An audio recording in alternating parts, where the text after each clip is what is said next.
Hello everyone, कैसे हैं आप लोग। आज के सेशन में हम डिस्कस करेंगे कि यूपीएससी एग्ज़ाम की तैयारी एनसीईआरटी और स्टैंडर्ड बुक की मदद से करें या क्लास नोट्स और प्रिंटेड नोट्स की मदद से करें। जो कोचिंग की क्लास नोट्स और प्रिंटेड मटेरियल्स होते हैं उसके थ्रू आउट करें, क्योंकि यूपीएससी एग्ज़ाम में सफलता प्राप्त करने में आपका जो सोर्स होता है वो एक इम्पॉर्टेंट रोल प्ले करता है। आपकी सफलता आपके सोर्स के ऊपर निर्भर करती है और इस पर निर्भर करती है कि आप उसे कैसे यूटिलाइज कर रहे हैं। तो सोर्स का यहाँ पे बहुत ही इम्पॉर्टेंट रोल होता है। तो अगर हम इसमें फर्स्ट पॉइंट, अगर हम प्रिंटेड नोट्स और क्लास नोट्स की बात करें कि क्या हमें ये पढ़ना चाहिए या नहीं, तो सबसे पहले हमें जानना पड़ेगा कि प्रिंटेड नोट्स और क्लास नोट्स हमें क्यों नहीं पढ़ना चाहिए। देखिए, सो प्रिंटेड नोट्स होता है। प्रिंटेड नोट्स क्या होता है? यूपीएससी एग्ज़ाम की तैयारी करने जब बच्चे आते हैं तो उन्हें इस एग्ज़ाम के बारे में बहुत कुछ नहीं पता होता है।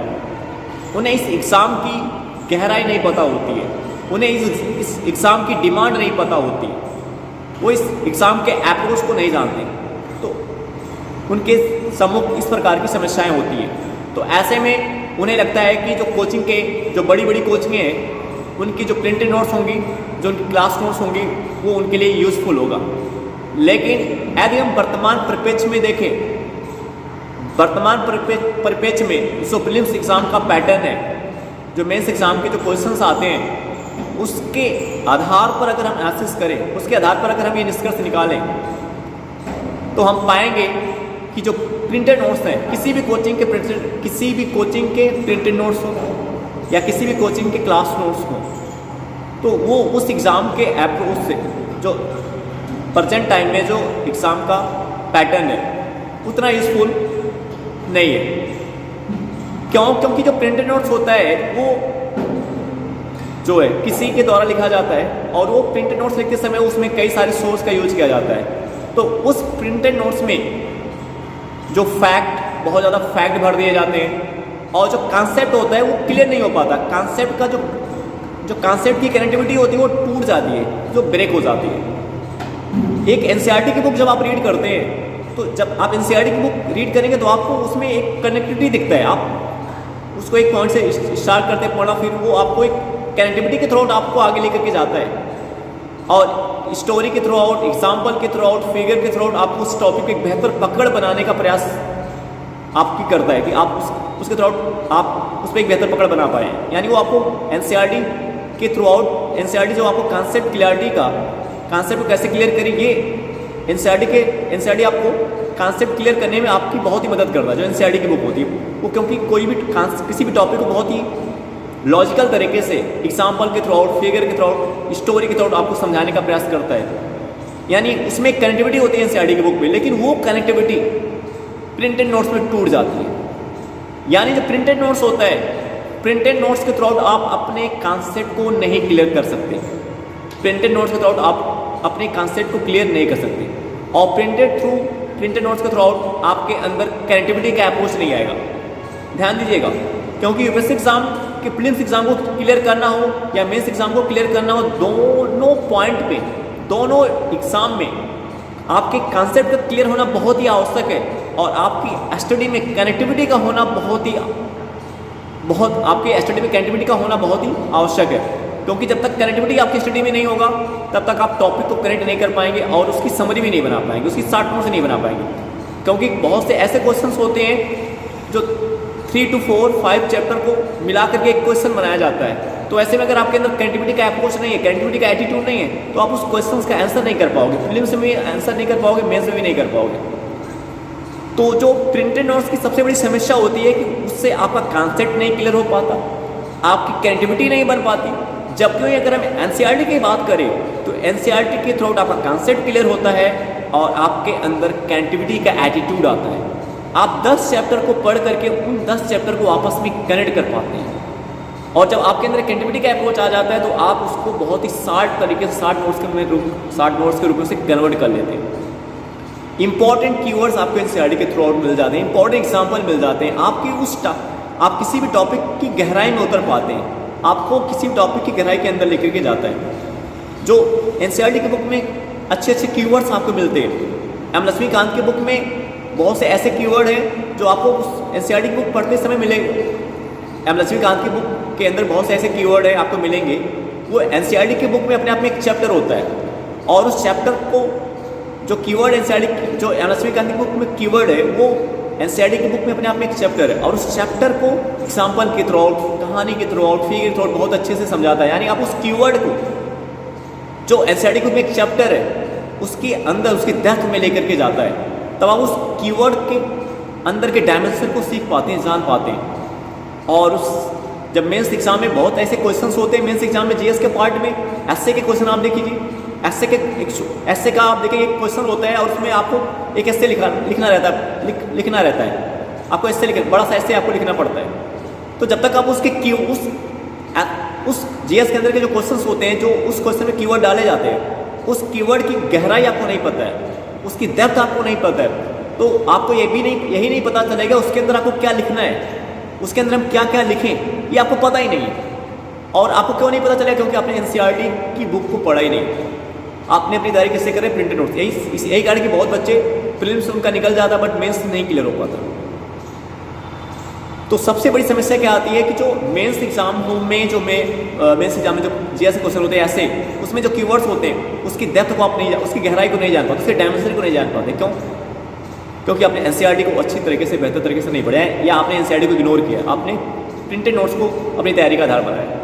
तो ये प्रिंटेड नोट्स की सबसे बड़ी समस्या है।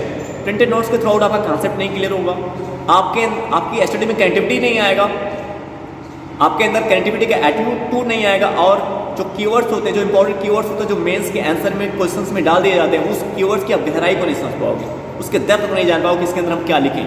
यही कारण है कि बच्चों के समझ सबसे बड़ी समस्या यही होती है कि उसमें जो कीवर्ड्स है, उस कीवर्ड्स के उस क्वेश्चन में के अंदर जो मेन कीवर्ड यूज़ किए गए उसमें क्या क्या चीज़ें वो इंसर्ट करें, यानी उस क्वेश्चन की क्या डिमांड है, उसके अंदर क्या क्या चीज़ें, क्या क्या पॉइंट हम इंसर्ट कर सकते हैं, क्या क्या पॉइंट हम उसमें इन्वॉल्व कर सकते हैं। ये बहुत ही बड़ी समस्या होती है। इसलिए अब आप एक पॉइंट तो आप समझ गए होंगे कि आपको एनसीईआरटी की बुक पढ़ना चाहिए कि प्रिंटेड नोट्स आपको पढ़ना चाहिए। तो अगर आपको इस यूपीएससी एग्जाम को क्लियर करना है तो प्रिंटेड नोट्स से आपको दूरी बना के रखना है। आपको एनसीईआरटी क्या सोर्स यूज़ करना है? एनसीईआरटी की बुक यूज़ करना है। और अब बात करते हैं क्लास नोट्स की।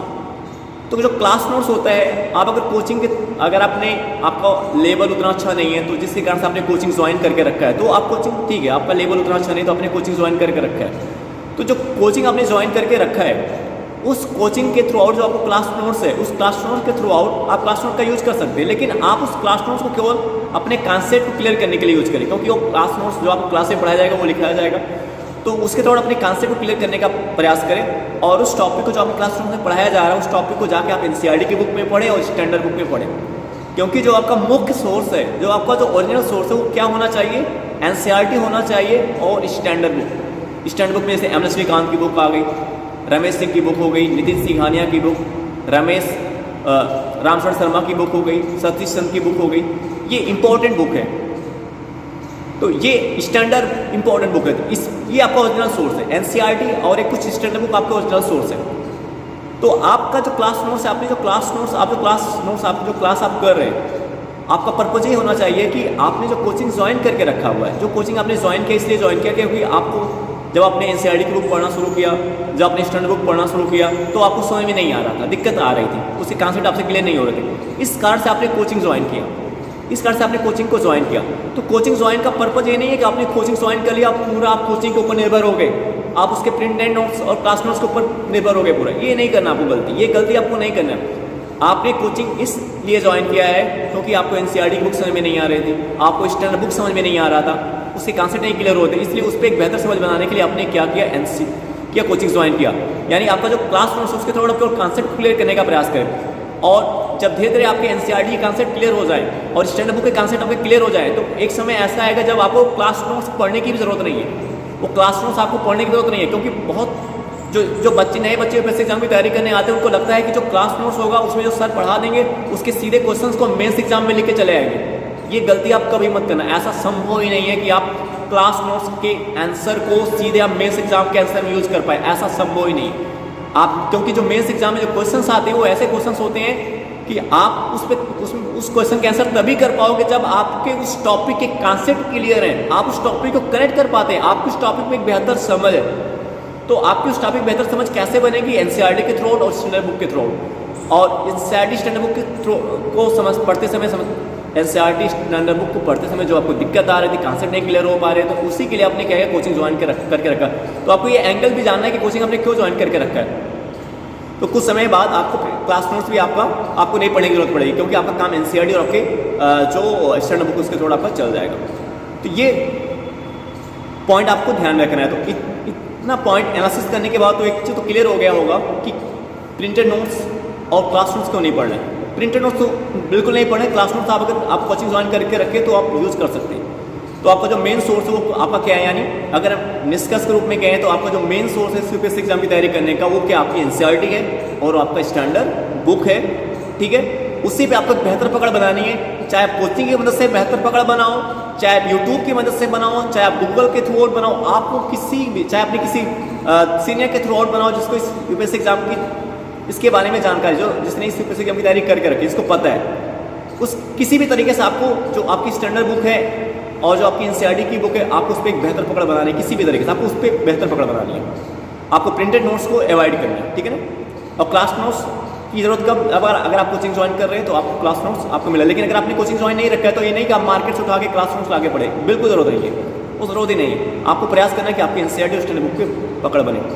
तो यदि आप इस यूपीएससी एग्जाम में सफलता प्राप्त करना चाहते हैं, एक अच्छी रैंक लाना चाहते हैं, कम समय में सफल होना चाहते हैं, तो आपका ओरिजिनल सोर्स क्या होना चाहिए? आपकी एनसीईआरटी और आपका स्टैंडर्ड बुक, ठीक है ना। आई होप दैट ये वीडियो आपको समझ में आया होगा। अब हम आपसे नेक्स्ट वीडियो में मिलेंगे। Okay, bye.